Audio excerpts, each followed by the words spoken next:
Bonjour à toutes et à tous. C'est un privilège d'être avec vous ce matin. On a plein de choses à dire, à partager avec vous.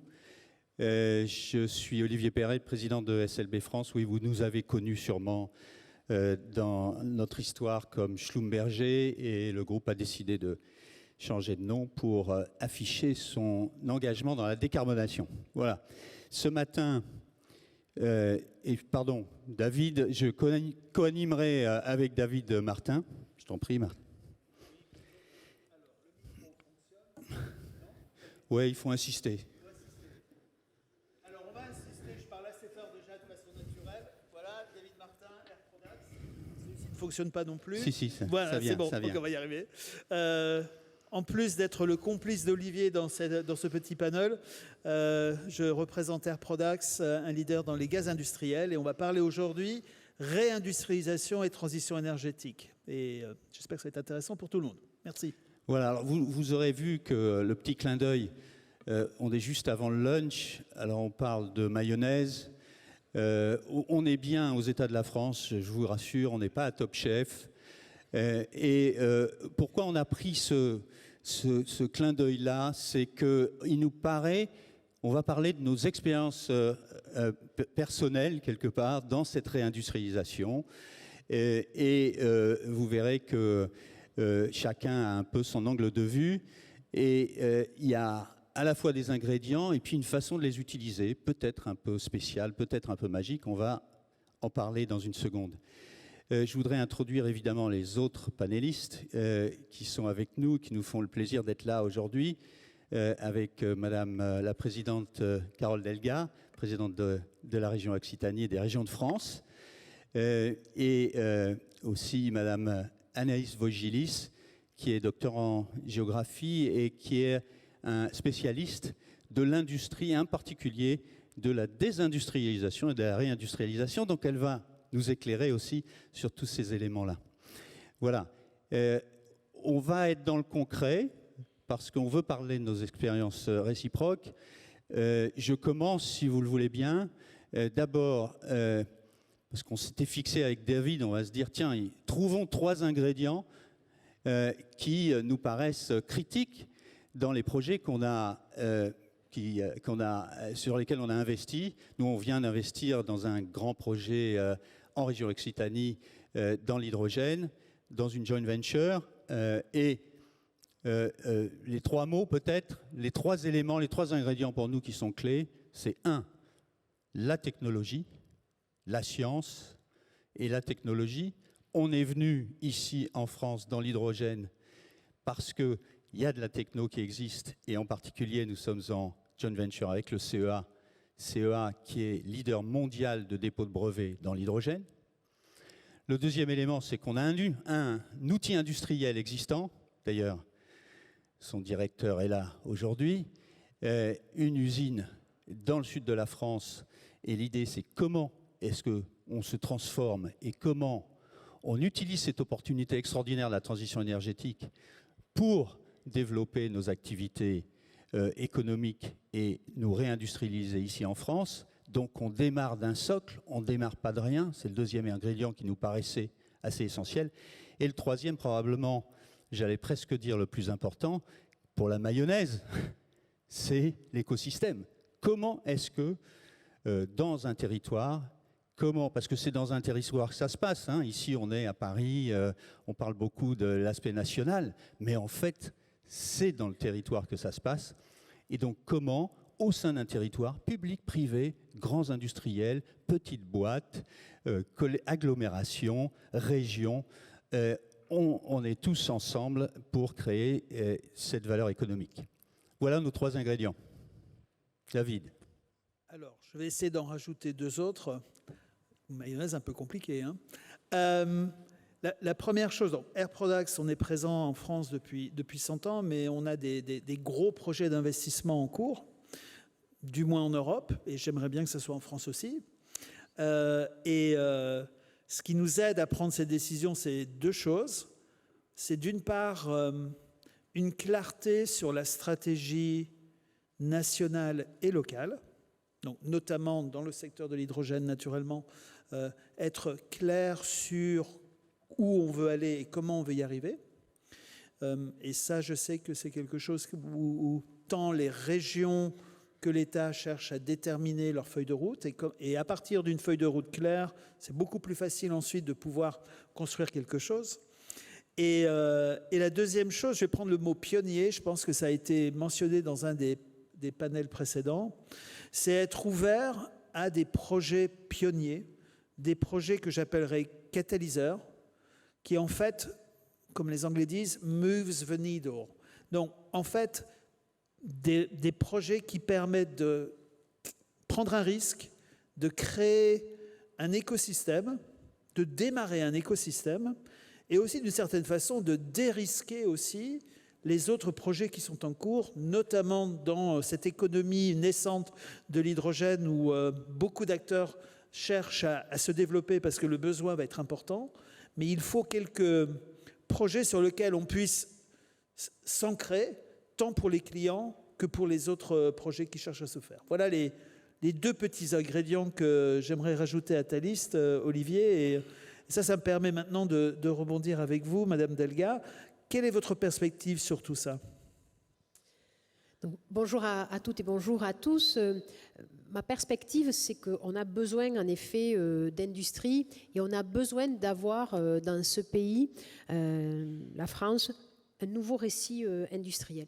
Il faut avoir un nouveau récit industriel, tout d'abord pour des questions de souveraineté, parce que nous avons pu voir les effets que nous avons connus lors du Covid, lors du confinement, sur la perte de souveraineté que nous avons eue, que ce soit en termes sanitaires, en termes de production, les terribles conflits que nous avons en termes géopolitiques affectent fortement notre souveraineté, notre capacité à avoir une indépendance.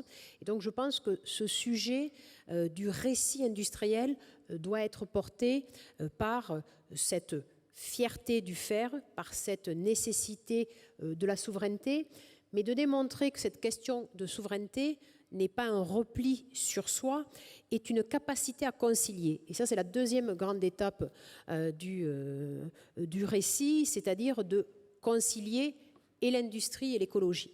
Et cela, je pense qu'on doit avoir des exemples très forts sur la capacité de concilier, grâce en particulier à l'innovation, toute la question de la transition énergétique, toute la question de la transition écologique avec l'industrie. C'est qu'il y a une nouvelle industrie qui est en train de se monter, et quand on parle de relocalisation, voilà, je fais toujours attention à ce terme, parce que la relocalisation, c'est qu'on prend un système et qu'on le reproduit dans un autre endroit. Ce n'est pas tout à fait ça, la nouvelle industrie. C'est en effet avoir la production sur notre territoire français et au sein de l'Europe, mais avec de nouvelles modalités. Et nous avons la nécessité de démontrer que grâce à la recherche, à la technologie, à l'innovation, on est en capacité de concilier. Ça permet aussi de rassurer les peuples, de démontrer que face à ces grands défis, nous avons une capacité de concilier, de rassembler les gens, et que ce n'est pas la peur et donc les mouvements populistes qui prospèrent sur la peur qui sont la bonne solution. Ce matin, les résultats donc de l'extrême droite aux Pays-Bas nous glacent.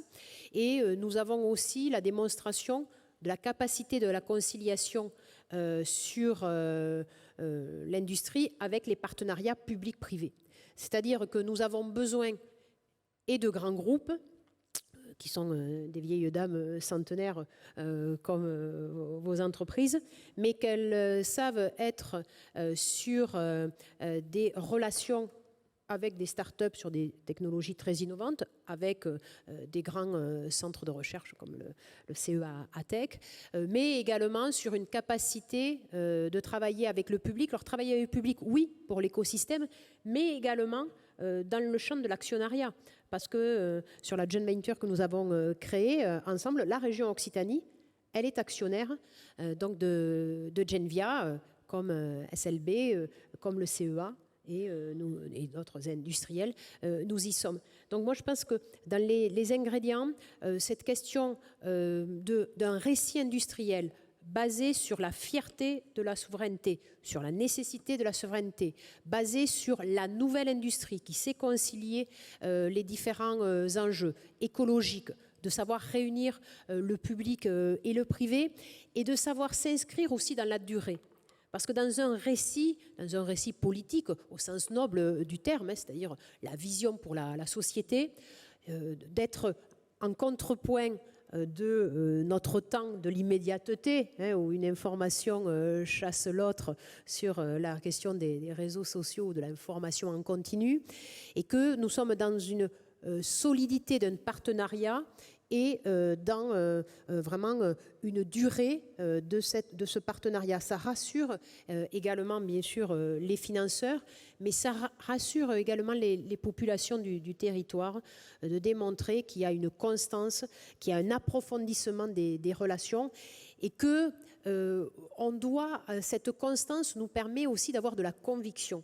Voilà, en politique, il n'y a rien de pire que d'être une girouette pour des raisons électoralistes, pour pouvoir gagner pour pouvoir croire qu'on va gagner par des tactiques des élections. C'est pas comme ça, on gagne les élections par la conviction et par la sincérité. Et je pense qu'une population, ça la rassure de voir qu'il y a une constance dans le but recherché, quelles que soient les difficultés, parce qu'on a rencontré de nombreuses difficultés administratives, financières, mobilisation aussi des RH et des savoir-faire, j'y reviendrai, problème d'urbanisme, on pourrait multiplier la question des normes en France, mais de démontrer que contre vents et marées, on avance, eh bien, on envoie un message qui est la première condition de l'économie, c'est la confiance. Quand on est uni, quand on est constant, on crée une confiance pour les investisseurs, une confiance pour les salariés et une confiance pour la population. Merci beaucoup. Le mot-clé que j'ai retenu a été conciliation. Anaïs, vous êtes une experte de la réindustrialisation, si je puis dire. Vous avez un regard très fin sur tout cela. Quelle est votre perspective aussi sur ces ingrédients dont on parle ? Bonjour à toutes et à tous. Donc, je suis ravie d'être avec vous aujourd'hui. Alors, normalement, une recette de mayonnaise, c'est plutôt simple et j'ai l'impression que je vais encore complexifier cette recette en amenant de nouveaux ingrédients. Alors, la première chose, c'est qu'il faut se dire que quand on produit en France, on est déjà mieux disant sur le plan environnemental que quand on produit en dehors d'Europe, voire dans certains pays européens, en raison d'un mix énergétique et de normes sociales et environnementales qui sont plus importantes que ce qu'on a ailleurs. Et pour vous convaincre de ça, je vous renvoie à une étude de l'INSEE qui est sortie il y a une quinzaine de jours pour ne pas rentrer dans le détail des bénéfices qu'on a sur le plan environnemental d'avoir une production localisée sur notre territoire. L'autre chose sur laquelle je veux vous sensibiliser, c'est qu'il faut faire attention quand on parle d'industrie à ne pas opposer les industries entre elles. Parfois, on a tendance à dire on voudrait ce type d'industrie parce qu'on les voit plus vertes, plus belles, plus tout ce que vous voulez, à des industries qui sont plus traditionnelles. Il ne faut pas se faire d'illusions. Si vous voulez garantir la souveraineté de la France et de l'Europe, vous avez besoin de maintenir des industries lourdes sur le territoire. Ces industries sont en train de se transformer. Elles ont des défis colossaux sur le plan environnemental. D'une part parce que certains procédés sont émetteurs de carbone et donc il faut aller vers des ruptures technologiques. D'autre part parce que nous avons des sites qui sont vieillissants et donc vous avez à la fois des montants d'investissement pour la maintenance et le maintien des sites qui s'ajoutent à ces montants d'investissement pour la transition écologique. Ce qui m'amène à mes points sur les ingrédients de cette mayonnaise. Le premier, c'est que si on veut réussir le pari de la transition énergétique et écologique, on a besoin de capitaux publics, mais aussi privés. On avait vraiment besoin d'une mobilisation de l'ensemble des acteurs de l'écosystème du financement en faveur de la transition. Et s'il n'y a qu'une mobilisation des capitaux publics sans mobilisation des capitaux privés, nous n'arriverons ni à réindustrialiser, ni à tenir le pari de la transition écologique. La deuxième chose, c'est qu'il faut une visibilité sur le cadre énergétique. Alors vous voyez qu'il y a en ce moment des discussions sur le prix de l'énergie entre l'État et EDF, mais aussi du cadre réglementaire. On ne peut pas engager des grands plans de transformation si on a une réglementation qui est mouvante, une réglementation qui est aussi exigeante et qui va potentiellement avoir un impact sur les chemins qui sont pris pour la transition. Troisième élément, c'est un élément de planification. Alors la planification, ça fait toujours beaucoup de débats. Quand on dit planification, on a plein de représentations et un imaginaire qui est très variable en fonction des interlocuteurs. Mais la planification, on la pense à l'échelle d'un État, mais elle est aussi extrêmement critique à l'échelle d'une entreprise. Nous sommes confrontés à une situation où les ressources vont soit se raréfier, soit être confrontées à une demande très importante. Et donc une entreprise doit s'obliger, dans ses réflexions à la fois business, avoir la disponibilité des matières dans les années à venir, mais aussi dans les plans de transition écologique. Quand on parle par exemple de mettre en place de la biomasse ou du CSR, on est obligé de penser à la disponibilité des ressources, pas à l'horizon de 2-3 ans, mais à l'horizon 15 ans, 20 ans, parce qu'on est aussi sur des investissements qui ont pour but d'être portés sur le temps long. Et derrière ça, il y a aussi des questions sur la finalité des produits et de l'entreprise. Et le dernier point, qui est un point clé, c'est qu'on doit avoir une vision systémique de cette transition énergétique et écologique. On est tous très focalisés sur l'aspect décarbonation, parce que l'aspect carbone est vital, l'aspect GES de manière générale est vital, mais il y a d'autres sujets qui sont clés pour l'avenir. Donc on doit avoir cette approche systémique de la question environnementale, en considérant des questions de biodiversité, des questions de pollution diverses et variées, que ce soit les pollutions microplastiques, etc., la question de la ressource en eau. Et c'est nécessaire parce qu'il ne faut pas... On avait dit d'être résolument positif, et alors je suis résolument plombante d'atmosphère, je m'en rends compte, je prie de m'excuser nos deux animateurs. Si on n'a pas cette vision systémique, qui est quelque chose qu'il faut penser de manière positive, on ne résoudra pas le pari climatique à l'horizon de 2050. Résoudre le problème du carbone ne rendra pas la planète plus soutenable à l'horizon 2050 si on ne considère pas d'autres sujets. Et c'est un des ingrédients malheureux, mais nécessaires pour atteindre cette transition à laquelle on appelle tous de nos voeux. En plus, je massacre la langue française au passage. Merci. Je vais me permettre de rebondir, hein, parce que on essaie d'être spontané aussi sur notre table ronde. Hein. Donc,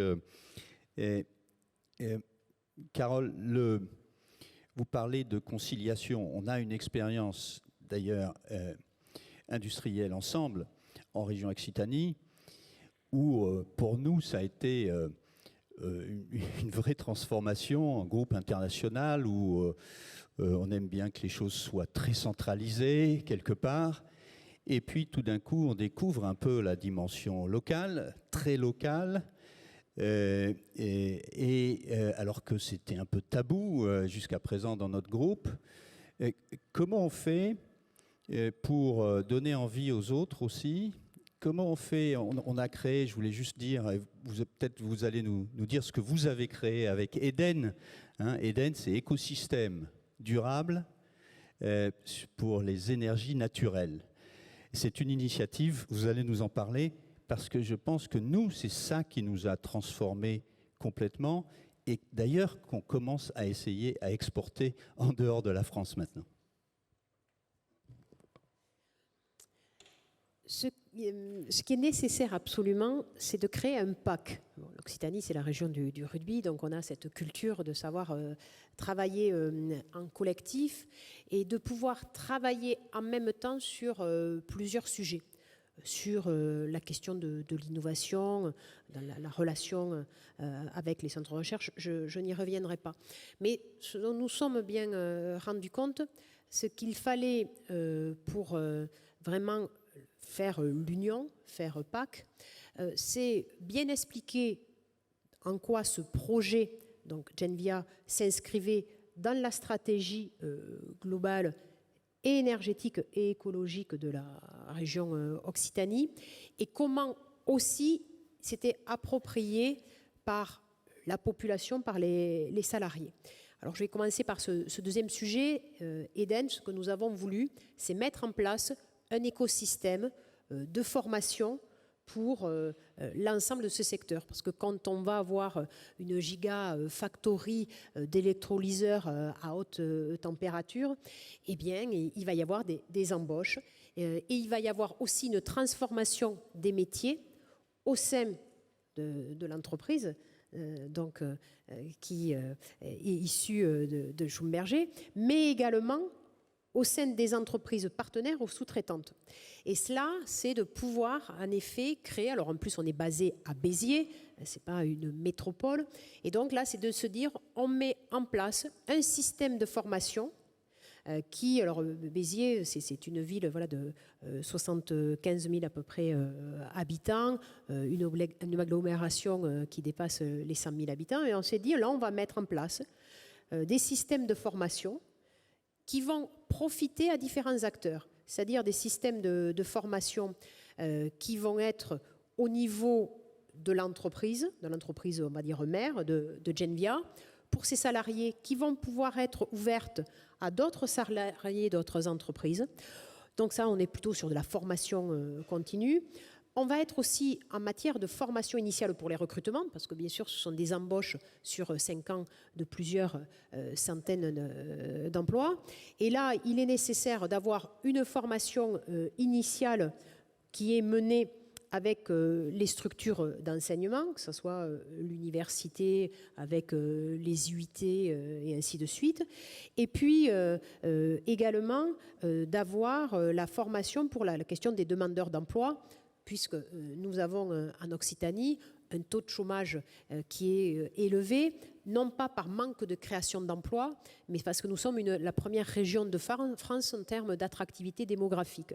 C'est-à-dire que nous accueillons chaque année 42 000 nouveaux habitants et que ce sont plutôt des actifs. Ça veut dire que pour que le chômage n'augmente pas en Occitanie, il faut créer 24 000 emplois par an, c'est-à-dire 2 000 emplois par mois. Donc ça demande vraiment de travailler en PAC. Et donc nous devons aussi prendre en compte cette dimension de la formation pour les demandeurs d'emploi. Et là, nous avons donc mis en place des structures ad hoc avec donc des formations avec des publics très différents, des formations qui sont, alors là c'est le terme souvent éducation nationale, dans les murs et hors les murs, c'est-à-dire qui peuvent être dans les structures d'enseignement, universitaires et UT, les centres de formation classiques, mais aussi dans les entreprises. Et c'est cette adaptabilité que nous avons mis en œuvre, avec cette mutualisation des moyens, parce que l'argent public, il est rare, il est précieux, que nous avons réussi à vraiment créer une dynamique et qui est vraiment duplicable. Et puis la question voilà, de faire partager les enjeux à une population, bien sûr à des salariés, mais de façon plus globale à une population, et de bien rappeler que nous avons besoin, en France, ça a été rappelé, d'un mix énergétique. Nous avons bien sûr besoin du nucléaire pour notre souveraineté. Nous sommes aussi sur la question de la décarbonation, mais nous avons besoin de développer les nouvelles énergies, les énergies renouvelables.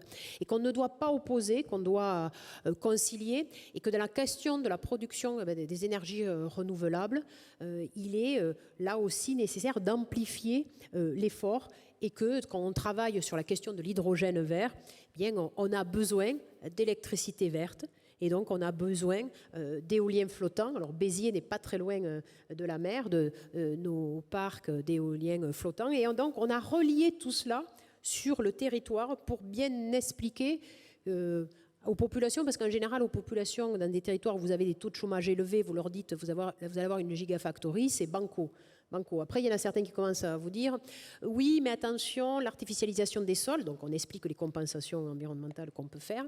Et puis, il est nécessaire de démontrer l'écosystème de formation pour monter en compétences, pour s'adapter aux nouveaux métiers qui sont nécessaires, pour s'adapter à tous les publics, les salariés en poste, les jeunes, également les demandeurs d'emploi, et que si on veut être sur une industrie dite verte avec bien sûr la question de l'hydrogène, bien on a besoin d'électricité verte. Et si on a besoin d'électricité, il faut avoir aussi le courage politique de dire qu'il y a besoin des éoliennes. Alors il n'y a pas que la question de l'éolien, en particulier de l'éolien flottant, mais il faut avoir aussi cette cohérence de portée. Donc je pense que c'est cela dans les améliorations à apporter, c'est être vraiment dans une volonté irréductible et dans une unité d'explication du projet et du récit politique, et d'être dans une unité des acteurs, que ce soit le monde académique, le monde industriel, que ce soit l'industriel au niveau international, que la petite entreprise familiale qui va être partenaire ou sous-traitant, et que également on est dans une fierté et dans un portage territorial. Parce qu'après, l'acceptabilité sociale, elle se fait, on crée des vocations chez les jeunes et ça nous permet aussi de donner une autre image de l'industrie au moment de l'orientation. Parce que ça, c'est fondamental. Je veux dire, souvent, on voit encore dans l'imaginaire des familles ou de nos jeunes le lien entre Zola et l'industrie. Donc, leur dire, mais attendez, la pénibilité, elle n'y est plus. Et vous pouvez avoir des carrières hyper épanouissantes, donc en termes professionnels, mais en termes de sens pour votre travail, parce que là, vous allez participer à cette transition écologique et énergétique qui est indispensable. Et donc, vous n'allez pas être juste dans un travail productif, mais dans un travail qui est transformatif. Voilà. Merci bien. Je rebondis aussi sur ce que vous avez dit, Anaïs. Vous avez parlé, si je me souviens bien, il y avait 3 ingrédients qui étaient les capitaux, et pas seulement publics, bien sûr. Il y avait l'énergie, on en a déjà parlé, et la planification, et vous avez insisté sur l'aspect de la planification aussi au sein de l'entreprise. Comment on fait pour faire de la planification au sein de l'entreprise? Parce que, et pas seulement au sein de l'entreprise, j'imagine, c'est aussi en relation avec tout le reste de l'écosystème. Comment on fait ça ensemble? Est-ce que votre expérience là-dessus? C'est en effet quelque chose qui doit dépasser le cadre de la simple entreprise, travailler à la fois avec ses parties prenantes et aussi avec les autres acteurs industriels de l'écosystème. Parce que si je reprends l'exemple de la biomasse, si on a sur l'échelle d'un territoire ou d'une région plusieurs entreprises qui se mettent autour d'un projet biomasse, en tout cas qui pensent chacune leur projet biomasse, on va avoir une tension sur ce territoire. Donc il y a besoin de faire travailler les acteurs ensemble de manière coordonnée, ce qui n'est pas du tout simple. Alors peut-être que vous me contredirez avec le cas des SLB et d'Air Product, mais une des faiblesses de l'industrie française, c'est quand même sa capacité à travailler avec ses pairs, encore plus quand il est concurrent direct et frontal sur un produit. Et cette capacité à travailler ensemble, on peut parler de planification, mais on peut parler sur des politiques de recrutement, sur de l'investissement, sur tout. On a un vrai champ, je pense, à investiguer en France sur la capacité des entreprises à travailler ensemble à l'échelle d'un territoire ou au sein d'une filière ou interfilière pour sortir de cette logique on se regarde en chien de faïence parce qu'on se voit comme concurrent. Parfois, on peut même se tirer dans les pattes quand on attaque des marchés à l'étranger parce qu'on est concurrent, ce qui fait finalement détriment du tissu productif national quand on regarde des Italiens et des Allemands qui ont quand même une capacité à coopérer qui est un peu plus importante. Et après, la planification, comment elle va s'opérer? C'est déjà poser sur le papier les besoins, les risques qu'on identifie. Je pense qu'il y a une notion de risque, d'évaluation des risques, de comment on s'en prémunit qui doit être pensée de manière beaucoup plus importante pour l'entreprise, mais aussi pour une question parfois purement financière. C'est le risque assurantiel qui va émerger avec le réchauffement climatique et le fait qu'on arrive au taquet sur des montants de remboursement et que si on n'a pas de plan de prévention des risques, que ce soit des risques sismiques parce que je suis sur une terre qui risque d'être beaucoup plus complexe avec les phénomènes de réchauffement climatique, moins plus on s'expose à un risque du point de vue assurantiel. Et ensuite, c'est quand on fait ces choix, les choix qu'on va faire d'investissement, c'est de les penser à l'aune du temps long, se prémunir aussi des risques d'actifs échoués avec l'évolution de certaines technologies, des contre-orientations qui peuvent être prises dans les années à venir et de le cartographier de manière assez explicite et pas seulement des séries d'entreprises qui travaillent de manière un peu différente, avec parfois une faible communication aussi en sein des entreprises, entre le bureau d'études d'un côté, les services procédés, la production, le commerce. Il y a un véritable enjeu de se dire qu'on est sur le même bateau, au sein d'une entreprise, au sein d'un territoire, au sein d'une filière, et que donc on doit essayer de travailler ensemble sur cette prévention de risque et sur cette planification des ressources sur le temps long. Justement, pour rebondir là-dessus, on va peut-être passer dans la phase, alors on l'a résolument prévu, pas négative, mais qu'est-ce qu'on pourrait faire mieux ou comment est-ce qu'on peut accélérer sur certains aspects où on n'est pas forcément les meilleurs. Et là-dessus, je reste sur vous, Agnès. Dans vos 3 ingrédients, là, où est-ce qu'il faut mettre plus le paquet? Il faut mettre le paquet sur les capitaux, parce que, comme vous le savez tous, la transition va coûter des centaines de millions, voire des milliards d'euros. Donc il y a un véritable enjeu de mobilisation. Et je sais que dans la loi Industrie verte, des choses ont été faites sur la mobilisation. Alors quand je dis les capitaux, on pense capitaux, on pense entreprises, mais il faut aussi penser aux grands bailleurs de fonds qui vont intervenir dans des activités de fonds pour les fonds d'investissement, sur la mobilisation de l'épargne salariale, sur la mobilisation de l'épargne des Français, même si la mobilisation de l'épargne des Français, c'est un serpent de mer qui revient régulièrement. Et des choses ont été faites dans l'Occitanie où il y a eu cette mobilisation, une plateforme pour l'épargne des citoyens qui leur permet aussi de réorienter vers des projets, leur épargne vers des projets qu'ils connaissent. Mais il y a un vrai sujet autour de l'épargne. Mais après, il y a d'autres sujets. Il y a un sujet qui était abordé par Carole Delga et qui me tient particulièrement à cœur, c'est la question du récit. C'est quoi le récit autour de l'industrie? Et je crois qu'au-delà du récit, c'est dans quelle vision de société on va inscrire notre ambition de réindustrialisation. Si on veut une mobilisation de la société en faveur de l'industrie, il faut que le débat dépasse les enceintes politiques, entrepreneuriales, pour aller vraiment intéresser les citoyens. C'est-à-dire que c'est aussi un projet dont doivent se saisir les citoyens, le comprendre et contribuer à définir les orientations qu'on prend. Si on en fait un débat technique, comme on a tendance à le faire, ça ne prendra pas. Or, derrière cette mobilisation des citoyens, qu'est-ce qu'on cherche? On cherche de l'acceptabilité des projets industriels, on cherche de l'attractivité de l'industrie, on cherche des gens qui ont envie de se mobiliser dans les entreprises parce qu'ils y voient une réponse à des grandes problématiques contemporaines, qu'ils ont le sentiment de pouvoir agir.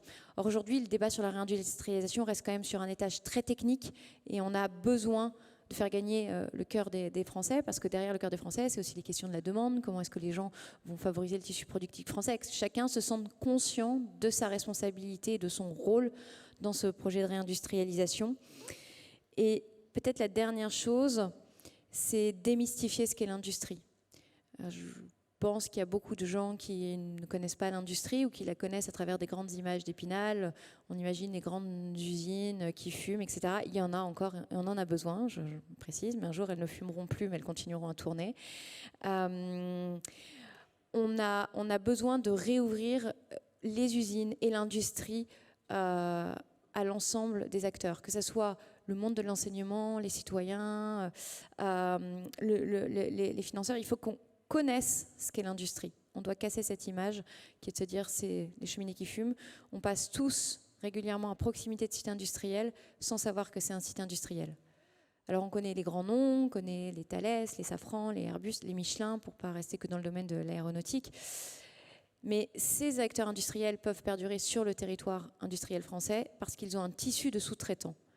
Et ce tissu de sous-traitants, ce sont des activités qui ne sont pas forcément consommatrices d'espace, qui ne présentent pas toujours les risques environnementaux qu'on associe à l'industrie, et pour autant qui irriguent l'ensemble des territoires. Mais vous passez devant une zone industrielle et vous ne savez pas que c'est une activité industrielle. Parce qu'on ne sait pas ce qu'est la mécanique de précision, parce qu'on ne sait pas ce qu'est l'emboutissage, parce qu'on ne sait pas ce qu'est la plasturgie. L'industrie, on la résume à des produits. Il faut qu'on démystifie ça pour faire comprendre que finalement l'industrie elle est déjà présente partout et que les risques qu'on y attache existent, mais qu'ils ne sont pas aussi importants qu'on ne le laisse croire dans certains cas. Merci beaucoup. David, c'est toujours rose ou ça coince dans certains... Alors, d'abord, je vais rebondir sur le récit, parce que je n'utilisais pas ce terme-là, mais il y a quelque temps, on est allé voir un maire, parce qu'on a un gros projet, donc comment on démarre la conversation. Et c'est là où on se met quelques minutes à la place du maire, et le maire voit tous ces industriels qui viennent l'un après l'autre avec « j'ai un super projet ». On a tendance à aller un peu trop dans la technique. On va voir le politique qui va essayer d'aider au niveau de implantation, permitting et ainsi de suite. Mais ensuite, il a sa population avec qui il faut parler parce que ils ont aussi une autoroute à construire. Il n'y a pas suffisamment d'écoles. Donc, comment raconter ça? Et on n'a pas tellement l'habitude de travailler avec d'autres industriels là-dessus. Et c'est vraiment quelque chose qui, à mon avis, plus on arrive à être moteur là-dessus, plus on arrive à vraiment faire qu'il y a une histoire derrière tout ça. Hein. Donc ça, c'est, Je suis tout à fait d'accord. Ça, c'est un premier élément. Alors, le deuxième élément, je ne sais pas comment être original sans parler de... tout en parlant de la simplification. C'est tellement un sujet bateau. Mais peut-être 2 éléments là-dessus. Un, continuer à essayer d'aligner l'administration avec le politique. Parce que si on va voir le politique, il nous dit un truc, et puis ensuite l'administration fait l'inverse, compliqué. Donc, c'est continuer à essayer de s'assurer de cet alignement et aussi se fixer des